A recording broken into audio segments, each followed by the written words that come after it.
Welcome to the What to Read Next podcast. In this podcast, your host, Lori Amin, will interview published authors to chat about their work, journey to getting published, and their book recommendations. If you share a passion for books and always looking for your next read, then join us. Hi, Pam. Welcome to What to Read Next podcast. Thanks so much for having me. So happy to have you here. So tell us a little bit about yourself. So I'm Pam Jenoff. I'm an author. I've written 11 books, if you count The Woman with the Blue Star, which will be out on May 4th. And my books are inspired. They're mostly historical fiction, and they're mostly set around World War II. And that is inspired by the fact that about 25 years ago, I was sent to Krakow, Poland as a diplomat for the U.S. State Department. And it was this very unique moment in time. Poland had just come out of those decades and decades of communism, and they were grappling with many issues from World War II. And I'm Jewish, and I became very close to the Holocaust survivors in Poland. And the government put me in charge of this portfolio of work. And so for over 2 years, I worked nonstop on issues related to the war. And so I was very moved personally and professionally by that. And that led me to write these books. So that's what brings me to my writing. When I'm not writing, I'm a faculty member. I teach law school at Rutgers, which is a wonderful place. And I live in New Jersey, but close to Philadelphia, so South Jersey, with my husband, 3 children, puppy, cat, lizard, and bird. Oh my gosh. Oh my gosh. So I live in New Jersey for 12 years, but I live in northern New Jersey. I live closer to New York City. So, yeah. But I'm familiar with the southern New Jersey. You got Mount Laurel. Is that like that, the suburbs of Cherry Hill, Marlton, that area. Yeah. Yes. So that's awesome. And oh my gosh. And so how are you surviving the pandemic? Like you're teaching remotely still, or? I am teaching remotely. We will be back hopefully in the fall. Hopefully we'll get to teach in person, but I'm remote. My kids go 4 half days a week. And, we haven't put them on the bus. So I spend 2 hours a day in the car driving them for a 4-hour school day. So it's fine. But, the pandemic kind of kicked off for me with like a bang. So I was supposed to go to Poland for a research trip for The Woman with the Blue Star. And I was supposed to leave on March 11th. And so as the pandemic was like getting worse and worse, and people are like, maybe you should cancel. I'm like, I'm going, I'm going to wear a mask. I'm going. And then my flight was canceled on March 11th. And then on March 12th, I had an emergency appendectomy. So thank God the flight was canceled, or I would have been somewhere over Europe when it happened. And so everything worked out. But the upshot of that is I came home from the hospital the next day and the world had shut down.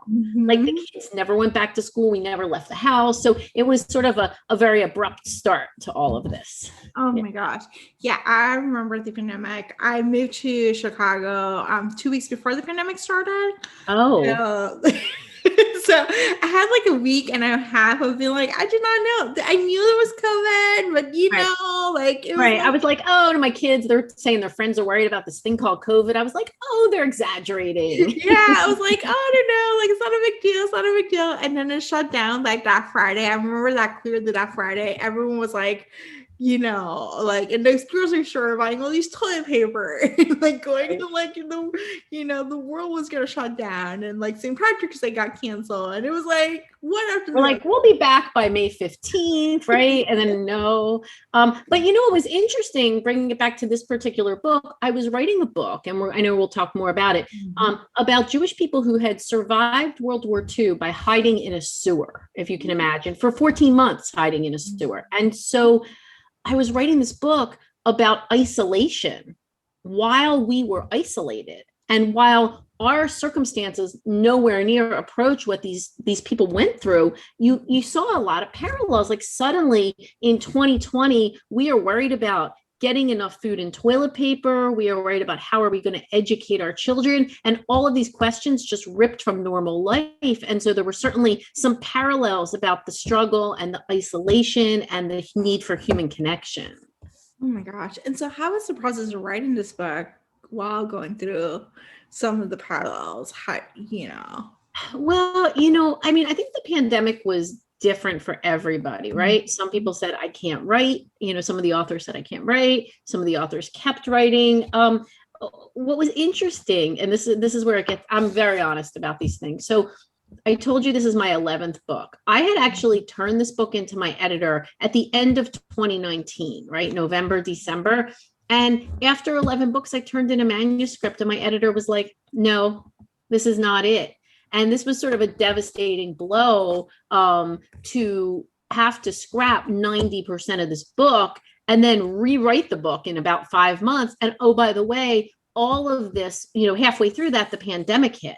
So suddenly the kids are home and everything was all topsy-turvy. So I'm a morning writer. I'm a 5 a.m. writer. So I just doubled down and made myself a 4 a.m. writer for a few months because that was all I had. Oh my gosh. Oh my gosh. And you turned in a great book. So let's chat about the book and tell us a little elevator pitch. You mentioned a little bit about like what happened, but like what was the source of inspiration? What's the elevator pitch for those who have not picked up the book, but they're interested in picking it up?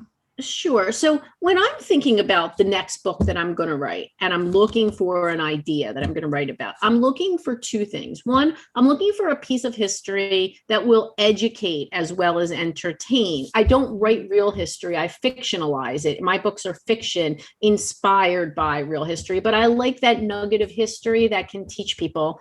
And at the same time, I want the aha moment. So if I find an idea that after 25 years of working with the Holocaust makes me gasp. It makes me go, oh, I never knew that. It could be World War II. It could be, female spies, which was the Lost Girls of Paris, or it could be a German circus that rescued Jews, which was the Orphan's Tale. But when I have that moment of gasp for me, then I'm hopeful that my readers will feel the same way. And so I found this incredible story about people who survived World War II by not fleeing through a sewer, but living in the sewer. And I was very struck by this story. In particular, there was one anecdote that was really breathtaking. There was a girl in the sewer, and one day she looked up through the grate and she saw a girl about her own age buying flowers.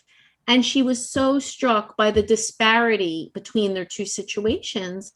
And her mother said to her, someday there will be flowers. That was her promise. And so for me, again, it's all fiction. I'm not writing about a real person, but that was the starting point for my story. Is I imagined a young woman who was one of the people in the sewers and looking up and seeing a young woman about her age on the street. So my woman in the sewer is Sadie, and she looks up and she sees Ella, and Ella is a non-Jew. She's Gentile, she's Polish, and she's living in relative comfort and ease during the war. Her life is far from perfect. She lives with a stepmother who is consorting with the Nazis, and she's very much alone. But she's not suffering through the war. And Ella looks down and she sees this pair of eyes in the sewer, and they connect. And so these two women from very different backgrounds build an unlikely friendship. But, it has a lot of consequences for both of them. Gosh. For those who are looking for getting immersed in a world, I think this is like such a nugget of inspiration that can take you, and there's the parallels of like the isolation, so I love this. Thanks. So in terms of writing historical fiction, what came first? Did you read historical fiction or did you write it? Like, which one came first, writing or reading?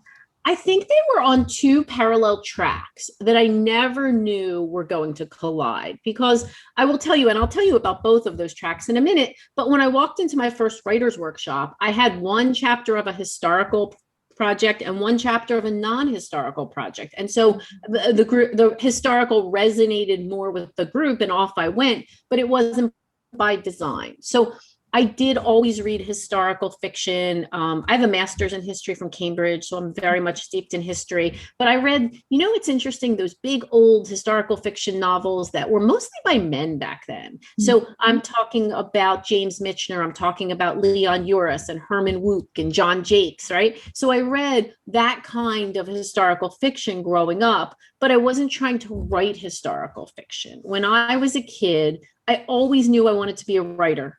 Little kid, 7 years old, scribbling, and always wanted to write books, not poems or anything else. And through all of those years, when I had so much time to write, I was living in Europe or I was in school, I had time to write. I could never get it done. And you know what I mean? Everybody's got a project that you're like, oh, I wish I could get this off the ground. So that was the novel for me. And the turning point in my life was actually 9/11. When I left the State Department, I went to law school. I came back to the States and I went to law school. I graduated from Penn Law in Philadelphia, and I started working at a firm on September 4th, 2001.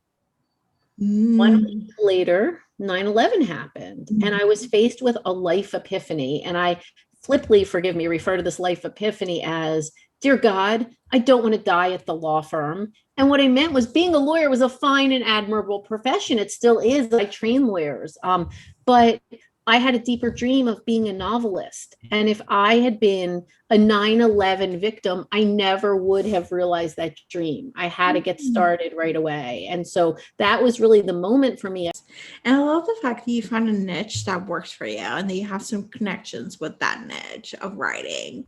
So does it make it any easier when you write new books, knowing the history, knowing the background, or do you find that you have to start from scratch sometimes, like when you start a new book?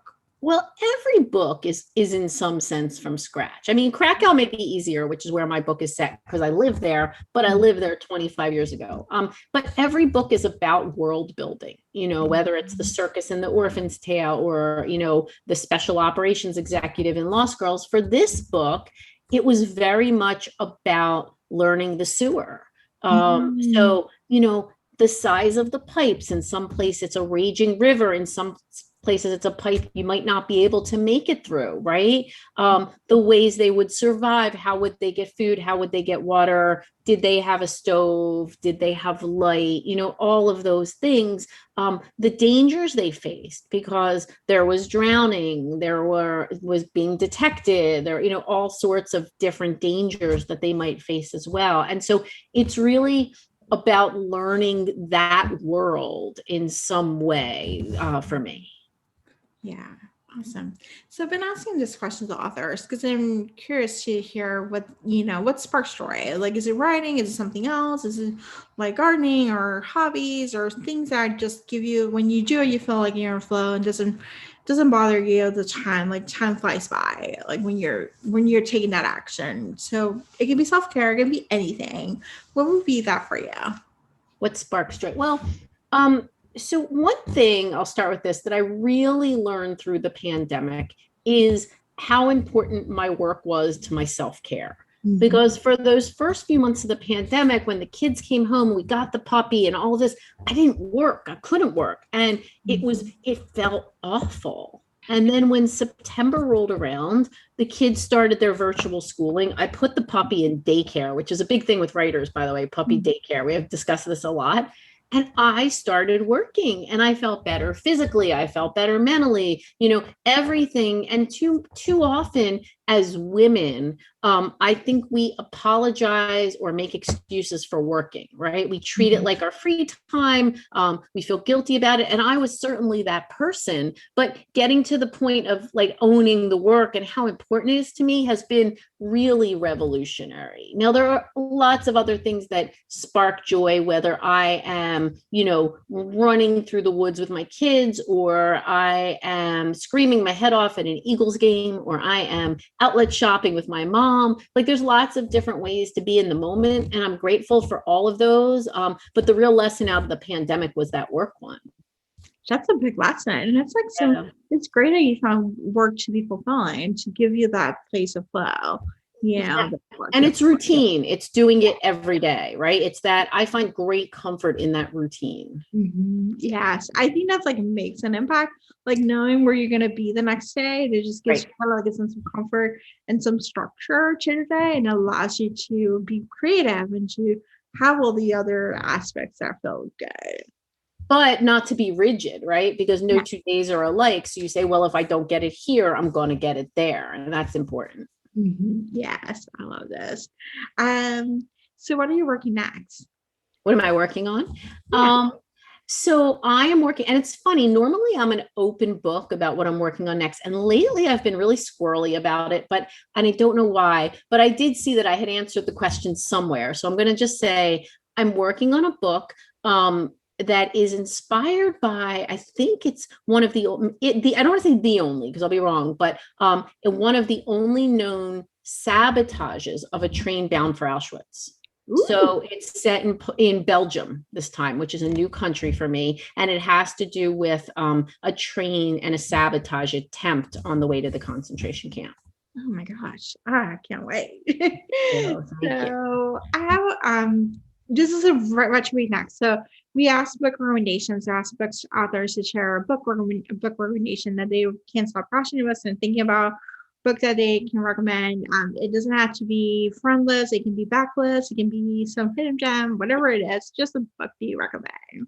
So before I answer that directly, I just finished something called 100 Days of Books. So every day for 100 days, I posted a book that I loved. And it was so fun to engage with readers. And it was all, like you say, all over, debut, backlist, whatever. And I do actually, if people ever want it, I have that whole list on Pinterest. So, you can reach out to me anywhere and I'll get it for you. And right now, when you go I go feast or famine with books, and I am feast right now. So first of all, a lot of other fellow authors have sent me books. So I'm reading. And then my whole library stash came in at once, right? So my TBR is like really high. I'd say on my nightstand, but I don't even own a nightstand. So what am I reading and what have I loved? One book I really loved in the past year, I loved Ghosts of Harvard by Francesca Saratello, which was a suspense novel. She's Lisa Scottolini's daughter, and that was a really wonderful suspense book. I liked that one a lot. There was one I've praised a lot the past few years is Ask Again Yes by Mary Beth Keane. Really loved that. And then right now I'm splitting time between, I think, 2 or 3 books. Like I've got that thing. So I'm reading, it's an older title, You Will Know Me by Meg Abbott. I'm reading that. I started Good Neighbors by Sarah Langan, and I'm reading that. And I'm in the middle of Pack Up the Moon, which is a book by Kristen Higgins that'll be out this summer. Oh my gosh, that's amazing. No, I'm so excited. And you know where I've been reading? I complained to you about dropping off and picking up children, but the pickup line is like the best place to read. It's awesome. Yes. Did you read e-readers? Did you read physical books? Like which is your physical books? I don't have great eyesight. I mean, I'm okay. I wear glasses and whatever, but I don't have the eyes for a Kindle. So my kids all have Kindles or whatever device they're using, and I still use a physical book. And I don't mind if it's a paperback or hardback. I don't mind if it's library or store, but I need the physical book. Gotcha. I love this. So tell us where you can find you online. Okay, so to find me online, the starting place is my website, which is www.pamjenoff, all one word, .com. And I just got a brand new website last week, so I'm very excited about that. I'm also you can hang out. I'd love to hear from individual readers anywhere they're hanging out online. So I have a Facebook page, Twitter, Instagram, email, whatever folks would like. I would be super happy to hear from them. I love this. Thank you, Pam, for being on the show. Thank you so very much. If you enjoyed this podcast, feel free to share with friends, subscribe, rate, and review the show. This is the easiest way to support the podcast. For book recommendations, author interview archives, and other fun book resources and tips, please visit WhatchWeNextBlog.com. The Watch We Next podcast is part of the Frolic Network. To discover new shows to listen and love, please visit frolic.media/podcast. Thank you so much for listening and have a great day.